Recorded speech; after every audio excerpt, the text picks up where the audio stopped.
வணக்கம். செல்வாஸ் ரிவ்யூ காணொலிக்கு உங்களை மீண்டும் வரவேற்கிறோம். இந்த காணொலியில் நாம் என்ன பார்க்க போறோம்னா, Tata IPL points table 2025 8th April அன்னைக்கு முடிகிறப்போ ஒரு அணியும் எங்கே இருக்காங்கன்னு பார்க்குறோம். இந்த 8th ஏப்ரலில் வந்து பார்த்தீங்கன்னா ஆர்சிபியும் மும்பையும் விளையாடினாங்க போட்டி எண் 20ல். ஸோ இதில் வந்து பார்த்தீங்கன்னா ஆர்சிபி வந்து ஒரு அற்புதமான க்ளோஸ் வின் 12 ரன்கள் வித்தியாசத்தில் மும்பையை தோக்கடிச்சாங்க வாங்கடே ஸ்டேடியத்தில். ஸோ ஆர்சிபி தொடர்ந்து அவங்களோட வெற்றி பாதையில் தொடர்ந்துகிட்டு இருக்காங்க. இப்போ நம்ம பாயிண்ட்ஸ் டேபிளுக்கு போகலாம்.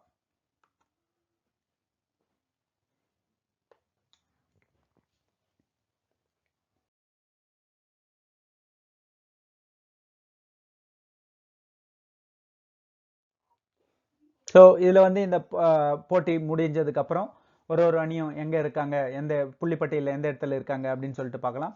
ஸோ டெல்லி கேபிட்டல்ஸ் தொடர்ந்து முதலிடத்தில் இருக்கிறாங்க. 3 போட்டிகள் விளையாடி 3 வெற்றி 6 புள்ளிகள் பெற்றிருக்காங்க. இரண்டாவது இடத்துல குஜராத் டைட்டன்ஸ் 4 போட்டிகள் விளையாடி 3 வெற்றி 1 தோல்வி 6 புள்ளிகள். மூன்றாவது இடத்துல வந்து பார்த்தீங்கன்னா ஆர்சிபி. ஸோ நேற்றைய வெற்றியின் மூலம் அவங்க வந்து 4 போட்டிகள் விளையாடி 3 வெற்றி 1 தோல்வி 6 புள்ளிகள் பெற்றிருக்காங்க. நான்காவது இடத்துல பஞ்சாப் கிங்ஸ் இருக்காங்க. 3 போட்டிகள் விளையாடி 2 வெற்றி 1 தோல்வி 4 புள்ளிகள் பெற்றிருக்காங்க. ஐந்தாவது இடத்துல கேகேஆர் இருக்காங்க. 4 போட்டிகள் விளையாடி 2 வெற்றி 2 தோல்வி 4 புள்ளிகளோடு ஐந்தாவது இடத்துல இருக்காங்க. ஆறாவது இடத்துல லக்னோ சூப்பர் ஜெயின்ஸ் இருக்காங்க. 4 போட்டிகள் விளையாடி 2 வெற்றி 2 தோல்வி 4 புள்ளிகள் பெற்றிருக்காங்க. ஏழாவது இடத்துல ராஜஸ்தான் ராயல்ஸ் இருக்காங்க. அவங்க வந்து 4 போட்டிகள் விளையாடி 2 வெற்றி 2 தோல்வி 4 புள்ளிகளோட ஏழாவது இடத்துல இருக்காங்க. எட்டாவது இடத்துல வந்து பார்த்தீங்கன்னா மும்பை இந்தியன்ஸ். அவங்க வந்து 5 போட்டி விளையாடிட்டாங்க. 1 வெற்றி மட்டுமே பெற்றிருக்காங்க. 4 தோல்விகள் அடைஞ்சிருக்காங்க. ஸோ 2 புள்ளிகள் பெற்று இருக்காங்க. 9வது இடத்துல வந்து பார்த்தோம்னா சென்னை சூப்பர் கிங்ஸ் 4 போட்டிகள் விளையாடி 1 வெற்றி 3 தோல்வி 2 புள்ளிகள் மட்டுமே பெற்று இருக்காங்க. 10வது இடத்துல சன்ரைசர்ஸ் ஹைதராபாத். அவங்களும் வந்து பார்த்தோம்னா 5 போட்டிகள் விளையாடி 1 வெற்றி 4 தோல்விகள் 2 புள்ளிகள் மட்டுமே பெற்று இருக்காங்க. ஸோ இதுதான் பாயிண்ட்ஸ் டேபிளில் இருக்கு. ஸோ இப்போ நம்ம வந்து ஹைலைட்ஸ் இல்லை ரிவ்யூ மும்பை ஆர்சிபி மேட்சோட ஹைலைட்ஸ் அண்ட் ரிவ்யூ என்ன அப்படின்னு சொல்லிட்டு பார்க்கலாம். ஸோ முதல்ல பேட் பண்ணின ஆர்சிபி வந்து பார்த்தீங்கன்னா ஒரு நல்ல ஸ்கோர் பண்ணினாங்க. நிர்ணயிக்கப்பட்ட 20 ஓவர்களில் 5 விக்கெட்டுகளை இழந்து 221 ரன்கள் ஸ்கோர் பண்ணியிருந்தாங்க. ஃபில் சால்ட் 4 ரன்களுக்கு அவுட் ஆயிட்டாரு. ஆனாலும் பார்த்தீங்கன்னா கோலி வந்து 67 ரன்கள் 42 பந்தில் 2 சிக்ஸ் 8 பவுண்டரி. அதற்கு அடுத்து பார்த்தோம்னா படிக்கல் 37 ரன்கள் 22 பந்துகளில் 2 பவுண்டரி 3 சிக்ஸர்கள்.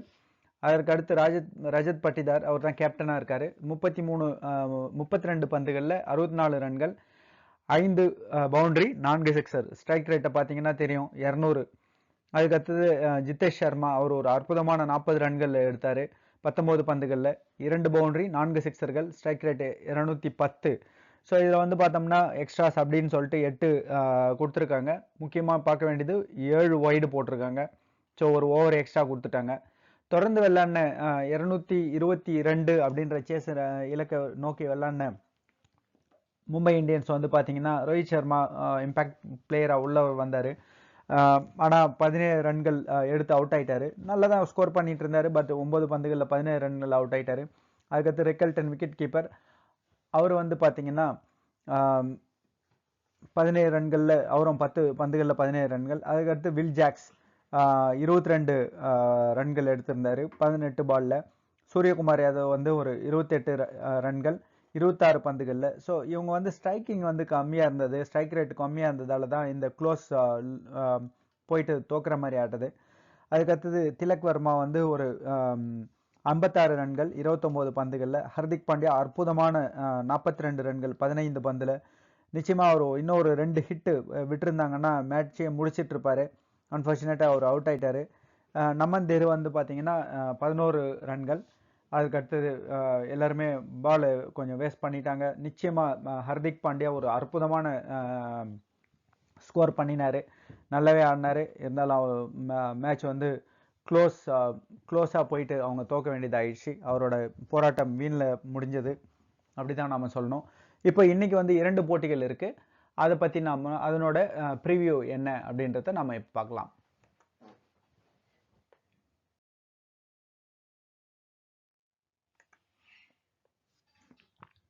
ஸோ இன்னைக்கு வந்து பார்த்தீங்கன்னா 21 போட்டி எண் 21 மற்றும் 22 இரண்டு போட்டிகள் நடக்குது. கேகேஆர் வெர்சஸ் எல்எஸ்ஜி அது ஒரு போட்டி நடக்குது. அதுக்கு அடுத்து வந்து பார்த்தீங்கன்னா Chennai super Kings versus Punjab Kings அது அவங்க வந்து ஒரு போட்டி விளையாடுறாங்க. ஸோ இந்த போட்டியில் வந்து இப்போதைக்கு இப்போ நம்ம இந்த காணொலி போட்டுட்டு இருக்கும்போது எல்எஸ்ஜி முதல் போட்டியில் எல்எஸ்ஜி பேட் பண்ண ஆரம்பிச்சிட்டாங்க. 1.3 ஓவரில் 8 ரன் எடுத்திருக்காங்க. கேகேஆர் வந்து பவுலிங் பண்ண எடுத்திருந்தாங்க. ஸோ அதன்படி எல்எஸ்ஜி பேட் பண்ணிக்கிட்டு இருக்காங்க. ஸோ நிச்சயமாக ரிஷப் பந்த் தலைமையிலான அணி வந்து ஒரு தாக்கத்தை ஏற்படுத்திக்கிட்டு இருக்காங்க.